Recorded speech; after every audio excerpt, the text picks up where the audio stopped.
Hey guys, welcome to all on my channel that is Shakuntala Gar Classes. I hope you all are enjoying my video and as you know हमने अभी हमारी MCQ series start की है economics की. So guys, अगर आप लोगों को मेरी MCQ सीरीज अच्छी लग रही है तो बस आपको एक छोटा सा काम करना है. वो क्या है कि आपको ये जो है ज़्यादा से ज़्यादा अपने फ्रेंड सर्कल में और अपने ग्रुप्स में शेयर करनी है. गाइस, अगर मुझे रिस्पांस अच्छा मिलता रहेगा आप लोगों का तो ऐसे ही मुझे भी तो मोटिवेशन मिलेगा और मैं आपके लिए हर एक यूनिट की एमसीक्यू सीरीज ज़रूर लेकर आऊँगी. सो गाइस, आई होप इतना सा काम तो आप कर ही सकते हो.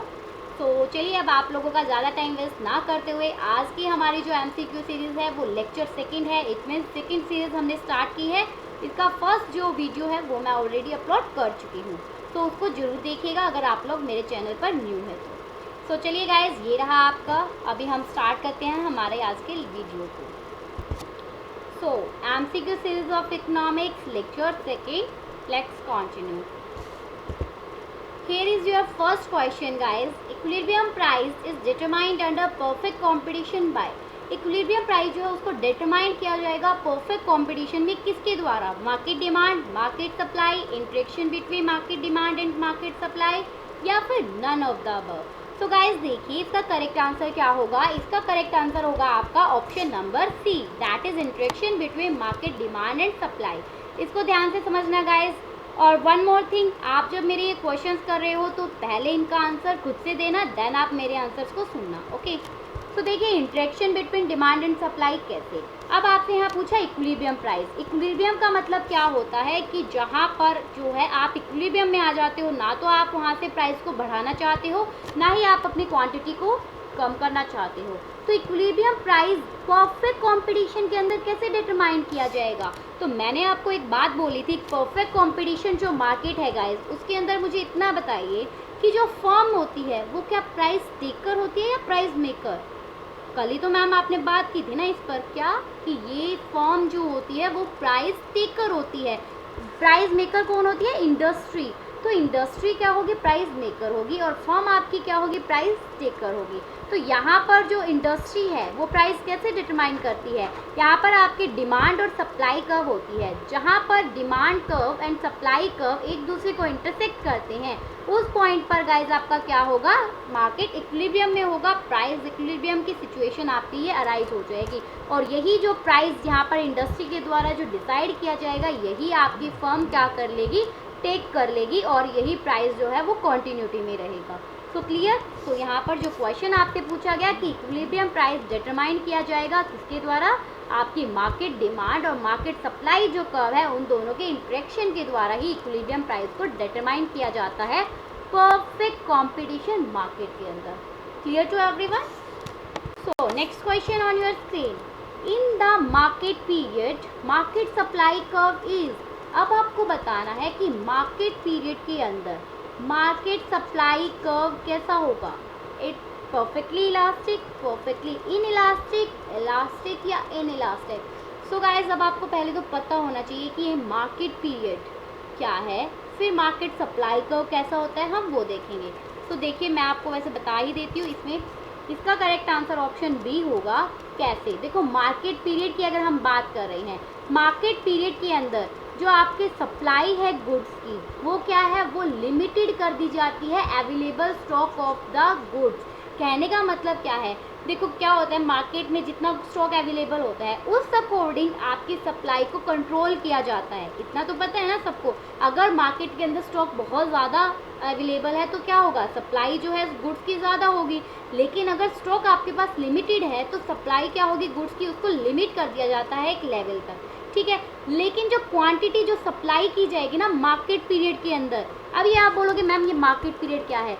देखो मार्केट पीरियड क्या है, जब हम इसकी बात करते हैं यहाँ पर क्या है, मार्केट प्राइस की अगर हम बात करते हैं यहाँ पर उसको 4 पीरियड में डिवाइड किया गया है. इसका आगे क्वेश्चन आएगा गाइस कि इसको जो है मार्शल ने इसको 4 पीरियड में डिवाइड किया है, जहाँ पर मार्केट पीरियड आता है, शॉर्ट पीरियड आता है, लॉन्ग पीरियड आता है.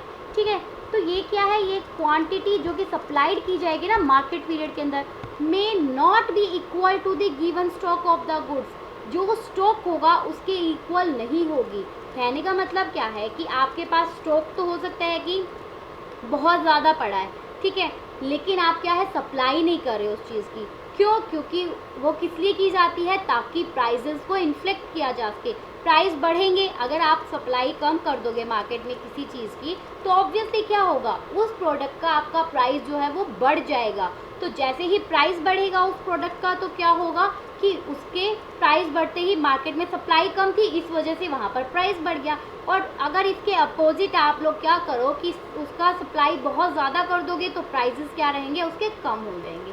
तो इस तरह से क्या है कि जो मार्केट पीरियड के अंदर जो सप्लाई की जाती है ना क्वांटिटी की, वो आपके स्टॉक के इक्वल कभी नहीं होती। Whether the whole stock of goods is offered for sale or not depend upon whether the goods in question is perishable or durable. अब बात यहाँ पर क्या आती है कि आप कितनी सप्लाई करोगे। अब अगर मान लीजिए आपके पास कोई ऐसा प्रोडक्ट है जो कि क्या है, पेरिशेबल नेचर का है।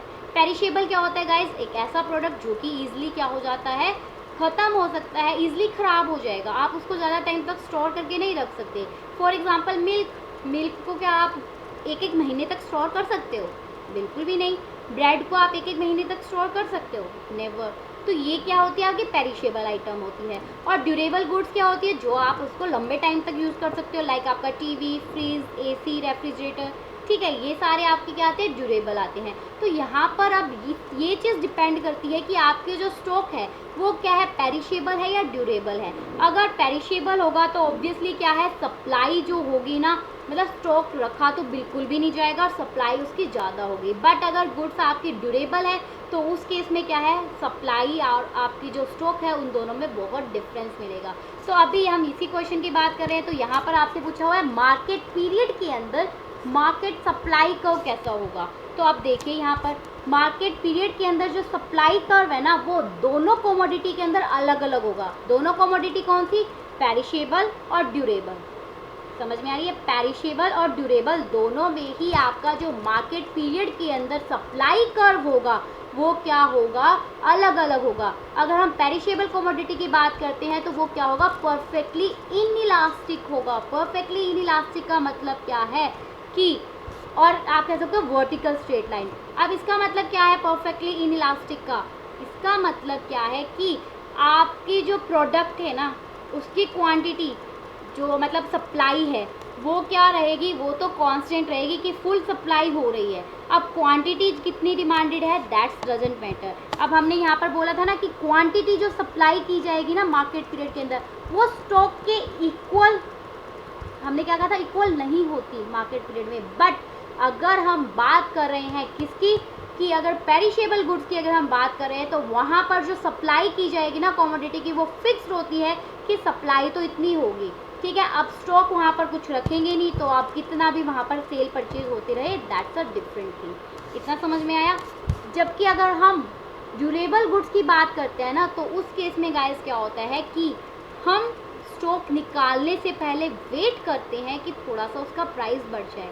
अब मान लीजिए आप लोगों ने फ्रिज ले लिया, ठीक है, अब आप मार्केट के अंदर मंदी चल रही है। अब आप ये सोचते हो कि यार थोड़ा टाइम रुक जाते हैं ना, बाद में बेच देंगे, या आपने लेना है कोई फ्रिज छोड़ो, आपने ना कोई गोल्ड लेना है, और गोल्ड आपको पता है इस टाइम पर बहुत महंगा चल रहा है। सपोज करो, मैं अभी करंट सिचुएशन की बात नहीं कर रही, ठीक है, सपोज अभी गोल्ड बहुत ज़्यादा महंगा चल रहा है, तो अब आप क्या सोचोगे कि यार अभी तो बहुत महंगा है, थोड़ा टाइम रुक जाते हैं, बाद में लेंगे।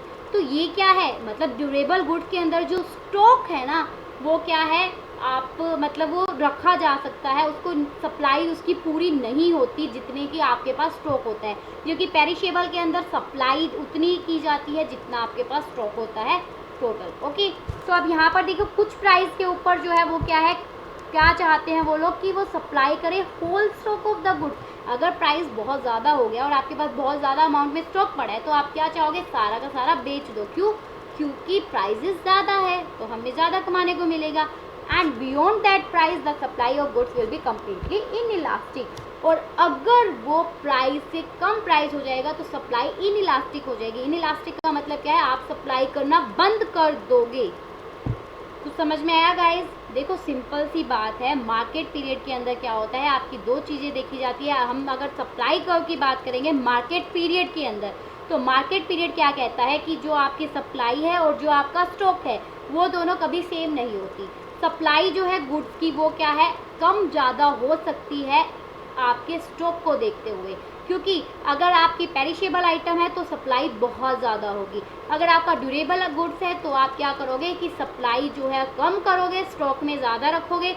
जब प्राइसेस आपको लगेगा हाई हो गए तो आप उसकी सप्लाई ज़्यादा कर दोगे, और जब आपको लगेगा प्राइसेस कम हो गए तो आप उसकी सप्लाई कम कर दोगे। क्लियर हुआ इतना सबको? तो अगर हम ड्यूरेबल गुड्स के सप्लाई कर्व की बात करेंगे तो वो क्या होगा, एक पॉइंट पर तो अपवर्ड जाएगा, लेकिन उस पॉइंट के बाद में वो एक वर्टिकल स्ट्रेट लाइन बन जाएगी। इतना समझ में आया गाइस? तो बस आपका ये क्वेश्चन क्या बोल रहा था कि मार्केट पीरियड के अंदर मार्केट सप्लाई कर्व क्या होगा, परफेक्टली इनइलास्टिक। परफेक्टली इनइलास्टिक का मतलब क्या है कि आप जो है उसमें पूरी सप्लाई कर दोगे, आप जो है उसको कोई स्टॉक करके नहीं रखोगे, और वो आपका क्या होता है, चेंज नहीं होता। सप्लाई कर्व क्या रहता है, इनइलास्टिक रहता है, उसमें कोई भी चेंजेस नहीं होते। Clear to everyone? उसके बाद में आता है गाइस आपका given the supply of a commodity in the market period, price of commodity is determined by. अगर कमोडिटी की सप्लाई दे रखी है मार्केट पीरियड के अंदर, अभी मार्केट पीरियड ही चल रहा है जो हमने लास्ट क्वेश्चन में डिस्कस किया, मार्केट पीरियड के अंदर अगर कमोडिटी की सप्लाई दे रखी है तो जो प्राइस है कमोडिटी का वो कैसे डिटरमाइन करोगे बताओ?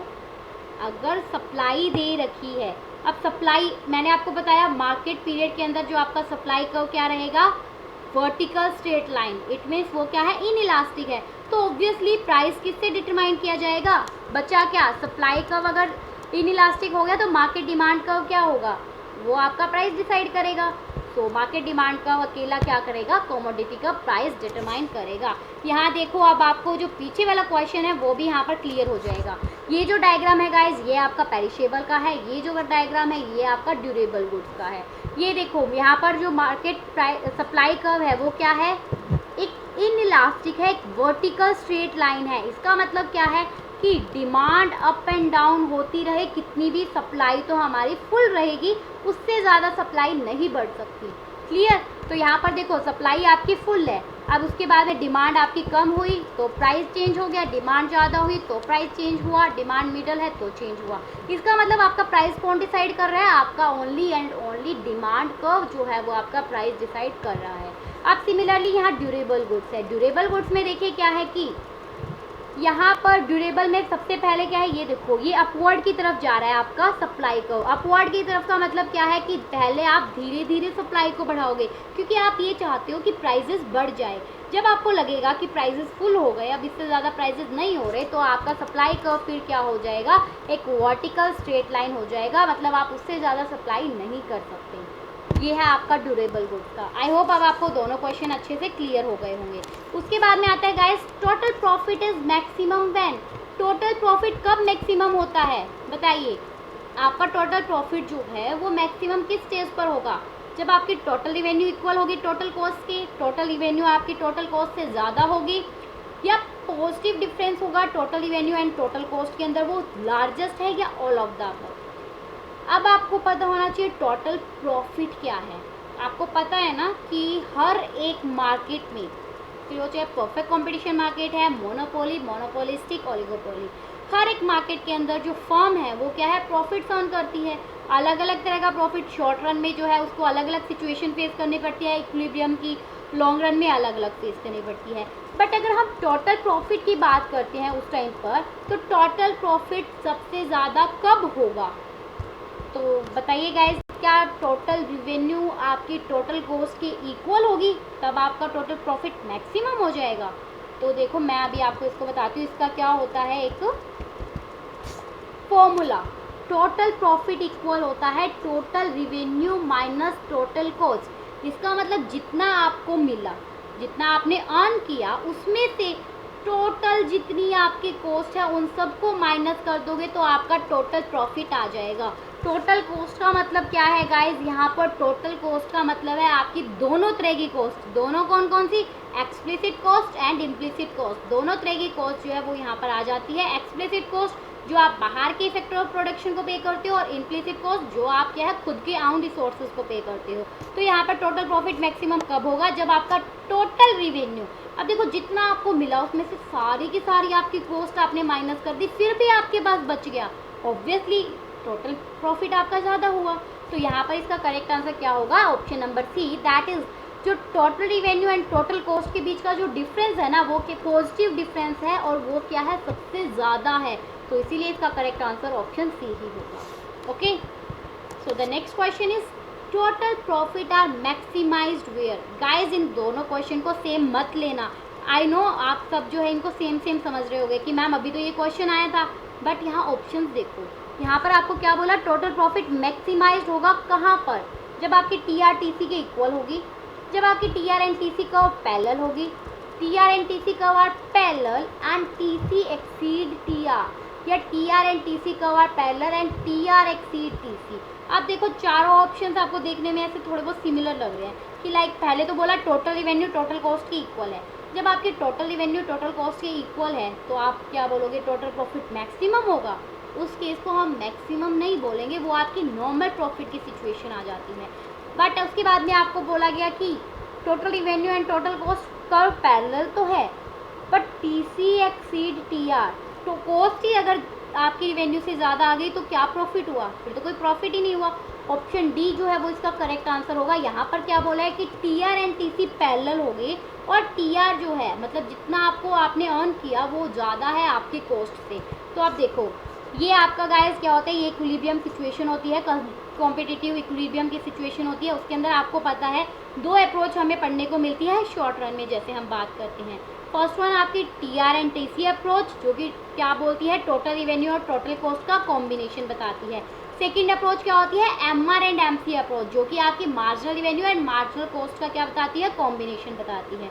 तो यहाँ पर total revenue and total cost की बात चल रही थी। तो अब देखो पहले क्या बोला, टोटल रिवेन्यू और टोटल कॉस्ट जो है वो क्या एक दूसरे के पैरेलल होनी चाहिए, मतलब एक साथ चलती रहे और आपकी टी आर टी सी से ज़्यादा हो।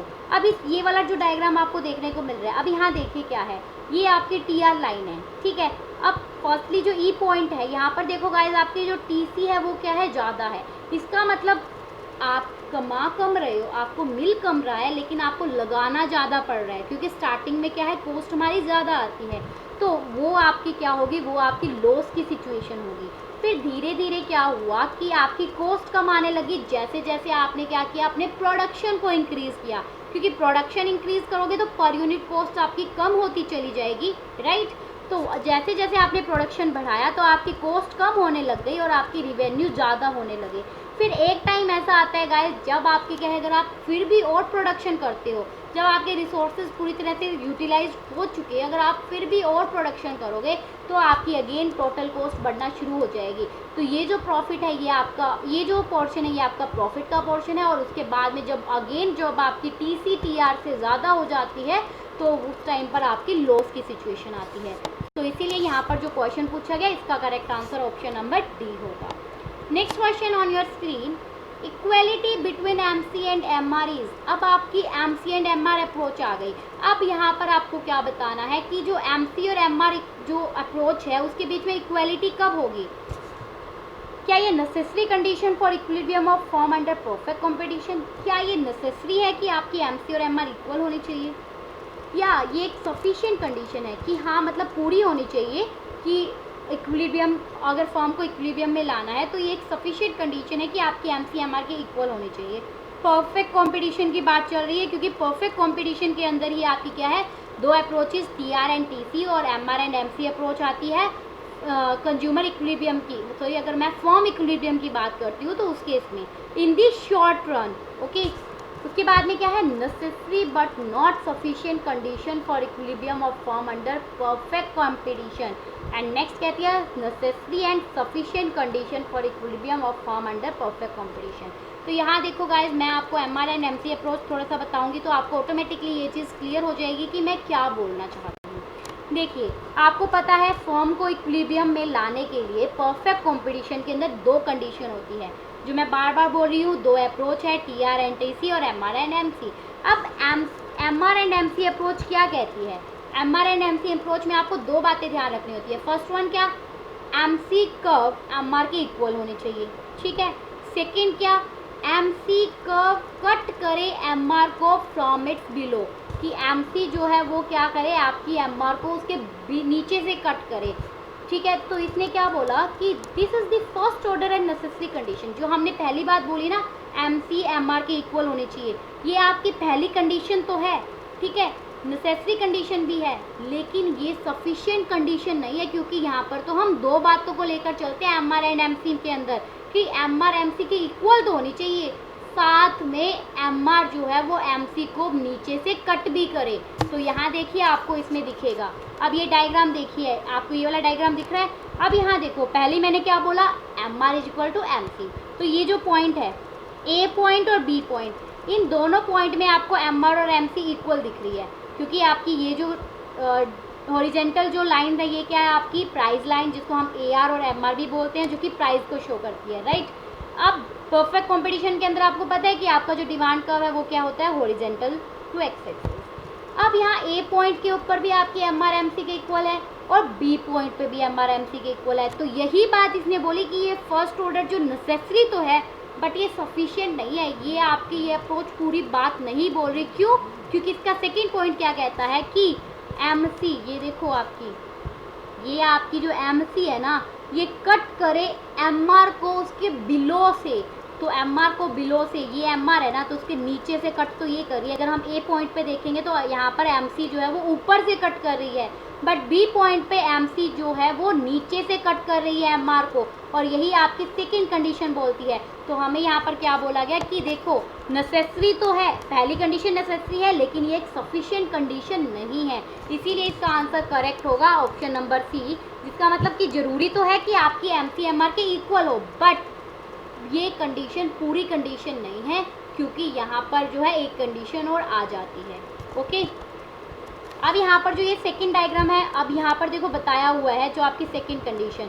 अब हमने क्या बोला, MC जो है वो MR को नीचे से कट करे। अब ऐसे हमने ये MC बनाई। अब यहाँ पर भी देखो आपकी MC और MR तो इक्वल है, बट ये जो सेकंड कंडीशन है ये फुलफिल नहीं कर रही। दैट्स वाई आपका ये वाला जो फिगर है ये करेक्ट है, और उसका आंसर क्या होगा, option number C. I hope guys आपको क्लियर हो रहा होगा कि मैं कैसे क्या समझाना चाह रही हूँ। नेक्स्ट क्वेश्चन आता है आपका, condition of equilibrium of industry under perfect competition. बताइए परफेक्ट कंपटीशन के अंदर जो इक्विलिब्रियम जो है इंडस्ट्री का, उसकी क्या कंडीशन होती है। हमने क्या बोला, परफेक्ट के अंदर जो इंडस्ट्री है उसकी इक्विलिब्रियम की कंडीशन क्या होगी। इंडस्ट्री मैंने आपको बताया था ग्रुप्स ऑफ फॉर्म्स जो होती है, कलेक्टिवली जो फॉर्म्स होती है वो क्या मिलकर बनाती है, इंडस्ट्री बनाती है। तो उसकी क्या कंडीशन है, क्या MC MR के इक्वल हो, MC AC के इक्वल हो, MC MR और AR के इक्वल हो, या MC AC और AR के इक्वल हो। तो इसका करेक्ट आंसर गाइज आपका ऑप्शन नंबर डी होगा। इसका मतलब क्या है कि आपकी MC जो है, आपकी जो मार्जिनल कॉस्ट है, आपकी एवरेज कॉस्ट के इक्वल होनी चाहिए, और आपकी एवरेज रेवेन्यू के इक्वल होनी चाहिए। एवरेज रेवेन्यू के तो आपको पता है कि परफेक्ट कंपटीशन के अंदर, जैसे हमने इस डायग्राम में बोला, परफेक्ट कंपटीशन के अंदर क्या बनती है, हॉरिजॉन्टल स्ट्रेट लाइन बनती है, ठीक है। तो ये क्या है, आपकी एवरेज रेवेन्यू तो है ही, यहाँ पर आपकी MC भी इक्वल है, और यहाँ पर अब आपकी जो AC होगी वो भी क्या है, इक्वल होनी चाहिए। इंडस्ट्री ऐसी सिचुएशन बोलती है, मतलब आपकी इंडस्ट्री ये बोलती है कि आपकी MC और AC और MR जो है वो इक्वल होना चाहिए। तो इसका ऑप्शन नंबर 4 जो है वो करेक्ट होगा। उसके बाद में आता है गाइज आपका, in short run a competitive firm can earn. Short run के अंदर एक जो कॉम्पिटिटिव फर्म है वो अर्न करती है क्या, बताइए। अभी मैंने आपको बोला कि शॉर्ट रन और लॉन्ग रन दो अलग अलग टाइम पीरियड है, ठीक है। तो जब हम इक्विलिब्रियम की बात करते हैं, फर्म के इक्विलिब्रियम की बात करते हैं, तो उस केस में क्या है, फर्म जो है उसको अलग अलग तरह के प्रॉफिट्स होते हैं। तो शॉर्ट रन के अंदर अब आपको बताना है कॉम्पिटिटिव फर्म, कॉम्पिटिटिव फर्म जो है वो कौन से प्रॉफिट्स को अर्न करेगी। तो मैं आपको पहले क्लियर कर दूं, कॉम्पिटिटिव फर्म का मतलब यहाँ पर क्या होती है, आपकी जितनी भी सारी फर्म्स आ जाती है एक्सेप्ट मोनोपोली, मतलब मोनोपोली को छोड़कर जो आपकी परफेक्ट होती है, मोनोपोलिस्टिक होती है, वो सब यहाँ पर आ जाती है। परफेक्ट आती है बेसिकली, क्योंकि कॉम्पिटिटिव फर्म कहाँ पर होती है, आपकी परफेक्ट मार्केट के अंदर होती है। तो शॉर्ट रन के अंदर जो कॉम्पिटिटिव फर्म है वो कौन सा प्रॉफिट अर्न करेगी, normal profit, super normal profit, loss, या आइदर ए और be depending upon the average cost. तो इसका करेक्ट आंसर क्या होगा गाइज, ऑप्शन नंबर डी होगा। क्यों? क्योंकि शॉर्ट रन के अंदर जो परफेक्ट कंपटीशन मार्केट है वहाँ पर आपकी 3 तरह के जो प्रॉफिट्स है वो अर्न कर सकती है कंपनी, नॉर्मल प्रॉफिट भी, सुपर नॉर्मल प्रॉफिट भी, और लॉस की सिचुएशन भी अर्न करती है। ये सब आपका डिपेंड करता है आपका एवरेज कॉस्ट के लेवल पर, कि आपका एवरेज कॉस्ट का लेवल कैसा है। ओके, सो उसके बाद में क्या आता है guys, next question, in short run, sorry ये तो वही है, हाँ, तो इसका करेक्ट आंसर आपका क्या होगा, ऑप्शन नंबर डी। ओके, सो यहाँ पर देखो normal profit, super normal profit और मिनिमम लॉस, ये तीन तरह की सिचुएशन जो है शॉर्ट रन के अंदर एक फर्म जो है वो क्या करती है, फेस करती है। अब नॉर्मल प्रॉफिट क्या होता है गाइस, जहाँ पर जो है फर्म जो है एक नॉर्मल प्रॉफिट अर्न करती है। इसका मतलब जब आपके प्राइजेस जो है वो इक्वल होते हैं, कहने का मतलब आपका जो प्राइस है वो आपका शॉर्ट रन एवरेज कॉस्ट के अगर इक्वल है तो हम क्या बोलेंगे कि फर्म जो है वो नॉर्मल प्रॉफिट अर्न कर रही है। सुपर नॉर्मल प्रॉफिट में क्या होता है कि यहाँ पर शॉर्ट रन के अंदर जो प्राइजेस होते हैं ना वो हाइयर होते हैं आपकी कॉस्ट से। इसका मतलब जितनी आपको कॉस्ट आई उससे ज़्यादा जो है आपका प्राइस है मार्केट के अंदर, तो उससे आपको प्रॉफिट ज़्यादा होंगे। तो इट मीन्स जो फर्म है वो क्या है, सुपर नॉर्मल प्रॉफिट अर्न कर रही है, ठीक है। और मिनिमम लॉस में क्या होता है, जब आपका जो प्राइस है किसी भी कमोडिटी का वो आपका कॉस्ट से कम है। कॉस्ट कौन सी, शॉर्ट रन एवरेज कॉस्ट से अगर आपका प्राइस कम है, इसका मतलब आप जो है लॉस की सिचुएशन को फेस कर रहे हो। तो ये तीन तरह की सिचुएशन जो है वो एक फर्म जो है वो फेस करती है, या आप कह सकते हो तीन तरह के प्रॉफिट जो है शॉर्ट रन के अंदर परफेक्ट कॉम्पिटिशन के अंदर एक फर्म फेस करती है। ओके, तो इसका करेक्ट आंसर आपका क्या होगा, ऑप्शन नंबर डी। नेक्स्ट आता है गाइज आपका question, if price is equal to average cost, अगर प्राइजेस आपके एवरेज कॉस्ट के इक्वल है, क्या है, प्राइजेस एवरेज कॉस्ट के इक्वल है शॉर्ट रन में, तो कॉम्पिटिटिव फर्म क्या अर्न करेगी, कॉम्पिटिटिव मतलब परफेक्ट कॉम्पिटिशन मार्केट, तो फर्म क्या अर्न करेगी, अभी अभी मैंने बताया अगर आपका प्राइस इक्वल है आपकी एवरेज कॉस्ट के तो फर्म क्या अर्न करेगी, only and only normal profit earn करेगी, क्योंकि वहाँ पर प्राइस आपके कॉस्ट के इक्वल है। जितनी आपको कॉस्ट पड़ी उतने में आप क्या है प्रोडक्ट को बेच रहे हो, मार्केट में आपके प्रोडक्ट का उतना ही प्राइस है, तो इसका मतलब आप सिर्फ नॉर्मल प्रॉफिट को अर्न कर रहे हो। Okay, clear. तो इसका करेक्ट आंसर आपका ऑप्शन नंबर ए। अब ये थोड़ा सा यहाँ डिटेल में मैंने बताया है, तो देखिए क्या है, जब आपका जो रिवेन्यू है और आपकी जो एवरेज कॉस्ट है वो दोनों सेम होती है, मतलब जितना आपने कमाया और जितना आपकी कॉस्ट थी दोनों सेम है, तो इसका मतलब फर्म नॉर्मल प्रॉफिट की सिचुएशन पर है। यहाँ देखिए आप डायग्राम में आपको क्लियर होगा, यहाँ पर आपकी रिवेन्यू या कॉस्ट है, यहाँ पर आपका आउटपुट। अब देखिए प्राइस डिसाइड हो गया, परफेक्ट है, तो परफेक्ट के अंदर प्राइस क्या होगा, जो इंडस्ट्री का प्राइस है वही हम लेकर चलते रहते हैं और वो फिक्स होता है। तो यहाँ देखो अब ये आपकी शॉर्ट रन एवरेज कॉस्ट है और ये आपकी शॉर्ट रन मार्जिनल कॉस्ट है। तो यहाँ पर ये जो पॉइंट है, पॉइंट ई, इसका मतलब यहाँ पर फर्म जो है वो क्या कर रही है, नॉर्मल प्रॉफिट अर्न कर रही है। क्यों, क्योंकि यहाँ पर आपकी एवरेज कॉस्ट और जो आपकी रिवेन्यू है वो क्या है, इक्वल है। क्लियर हुआ गाइस। बाकी ये जो थोड़ी सी डिटेल है ये आप लोग पीपीटीज में से कर लेना, मैंने आपको ऑलरेडी क्लियर कर दिया यहाँ पर क्या लिखा हुआ है सब। Okay, so next question is, if price is greater than average cost in the short run competitive firm can earn. अब बताइए, अब प्राइस अगर ज़्यादा है आपकी एवरेज कॉस्ट से, इसका मतलब रिवेन्यू ज़्यादा है आपकी एवरेज कॉस्ट से, तो फर्म जो है वो क्या अर्न करेगी, तो सिंपल, अब तो क्लियर है, फर्म अर्न करेगी सुपर नॉर्मल प्रॉफिट। क्यों, क्योंकि जितना उसको कॉस्ट आ रही है उससे ज़्यादा उसको रेवेन्यू मिलने वाला है, दैट्स वाई फर्म अर्न करेगी सुपर नॉर्मल प्रॉफिट। ओके, अब इसका डायग्राम थोड़ा ध्यान से देखना गाइस, कैसे, ये देखिए हमने ये बनाया यहाँ पर, ये है आपका प्राइस लाइन है आपकी पी वाली। ओके, सो अब यहाँ पर बात आती है कि सुपर नॉर्मल प्रॉफिट कैसे। अब यहाँ देखो, firm is in equilibrium on super normal profit when average revenue determined by the industry is more than its short run average cost। इसका मतलब क्या है कि जो उसकी शॉर्ट रन एवरेज कॉस्ट है ना उससे ज़्यादा उसको क्या मिल रहा है, रिवेन्यू मिल रहा है, जो कि इंडस्ट्री ने डिसाइड किया प्राइस। इसका मतलब जो इंडस्ट्री ने प्राइस डिसाइड किया उस प्राइस पर फर्म को ज़्यादा रिवेन्यू मिल रहा है उसकी कॉस्ट से। तो अब यहाँ देखो पॉइंट ई के ऊपर जो है वो क्या है, फर्म इक्विलिब्रियम में है। इक्विलिब्रियम में क्यों, क्योंकि ये आपकी प्राइस लाइन है और ये आपका क्या है, यहाँ पर मार्जिनल कॉस्ट जो है ये आपकी इसके इक्वल है। कहने का मतलब यहाँ पर आपकी AR, MR और MC तीनों इक्वल है, तो ये आपका क्या है, फर्म का ये इक्विलिब्रियम पॉइंट है। ठीक है, तो अब यहाँ पर इक्विलिब्रियम पॉइंट इतना क्लियर हुआ। अब EM जो है गाइज, कहाँ गया, ये रहा। अब EM जो है, अब यहाँ से अब आपको क्या करना है, इधर देखिए, अब आपकी एवरेज रिवेन्यू मतलब आपकी EM जो है वो आपकी एवरेज कॉस्ट से ज़्यादा है। एवरेज कॉस्ट से ज़्यादा कैसे है, आपकी AM ये जो है आपकी एवरेज कॉस्ट है। क्यों? क्योंकि यहाँ देखिए ये आपकी एवरेज कॉस्ट कर्व है, ये आपका मार्जिनल कॉस्ट। आपको पता है कि एवरेज कॉस्ट कर्व जो है उसके बिल्कुल मिडल से, मतलब उसका जो मिनिमम पॉइंट है वहाँ से क्या है आपका मार्जिनल कॉस्ट जो है कर्व है वो जाता है।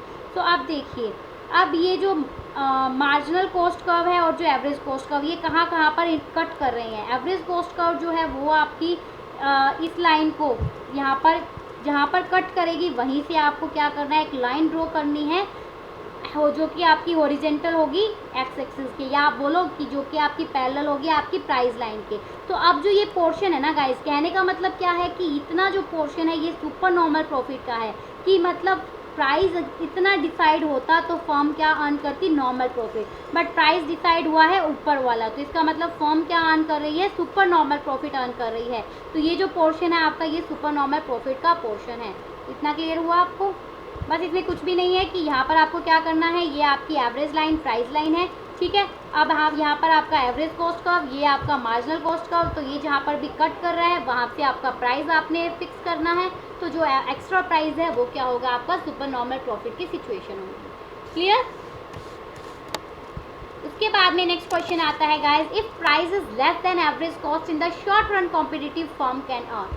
अगर प्राइस कम है आपकी एवरेज कॉस्ट से तो अब यहाँ पर कॉम्पिटिटिव फर्म क्या अर्न करेगी। अब अगर प्राइस कम है इसका मतलब आपको रिवेन्यू कम हो रहा है, आपकी एवरेज कॉस्ट ज़्यादा आ रही है, तो यहाँ पर लॉस की सिचुएशन आएगी। तो अब इसका भी डायग्राम देख लीजिए कैसे। अब हमने क्या बोला कि यहाँ पर प्राइस कम है आपकी कॉस्ट से, इसका मतलब इंडस्ट्री ने प्राइस कम डिसाइड किया ना, इसका मतलब यही है कि प्राइस कम है, तो इसका मतलब इंडस्ट्री ने क्या किया, प्राइस कम डिसाइड किया और आपकी जो कॉस्ट है वो ज़्यादा आ रही है। तो अब यहाँ देखिए ये जो प्राइस है ये इंडस्ट्री ने डिसाइड किया, ये कम है, जबकि हमारी जो शॉर्ट रन एवरेज कॉस्ट है वो ज़्यादा है और ये हमारी मार्जिनल कॉस्ट उसको कट कर रही है बीच में से। तो अब जो आपकी शॉर्ट रन एवरेज कॉस्ट है वो जिस भी पॉइंट पर आपको क्या करेगी, अब मार्जिनल कॉस्ट ने प्राइस लाइन को जहाँ पर कट किया वो प्राइस वहाँ पर क्या हो गया आपका AR/MR इक्वल हो गया। इतना तो क्लियर है ना कि प्राइस लाइन को मार्जिनल कॉस्ट लाइन जहाँ पर कट करेगी वो वहाँ पर क्या होगा आपका AR/MR के इक्वल हो जाएगा।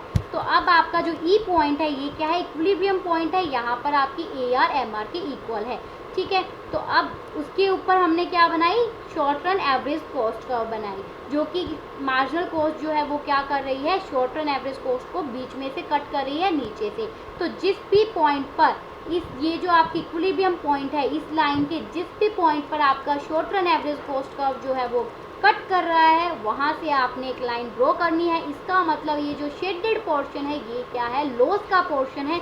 इस एरिया में फर्म जो है, इतना जो फर्म जो है वो क्या है, लॉस कर रही है। कहने का मतलब प्राइस डिसाइड किया जाना चाहिए था इंडस्ट्री के द्वारा पॉइंट बी पर, जबकि उन्होंने प्राइस डिसाइड किया पॉइंट पी पर। तो इसका मतलब जो ये एक्स्ट्रा पोर्शन ये जो है ये फर्म के लिए लॉस की सिचुएशन है, तो यहाँ पर फर्म को मिनिमम लॉस भी फेस करना पड़ता है।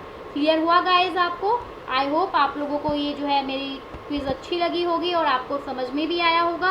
कहीं पर कोई डाउट है तो गाइज मुझे कमेंट सेक्शन में ज़रूर बता दीजिए, मैं आपके डाउट को सॉल्व करूँगी। तो मिलते हैं अब आपसे नेक्स्ट वीडियो में, कल की हमारी नेक्स्ट सीरीज़ में। So all the best guys, happy learning, bye bye, take care, and one more thing, share, subscribe and like my channel. Bye bye.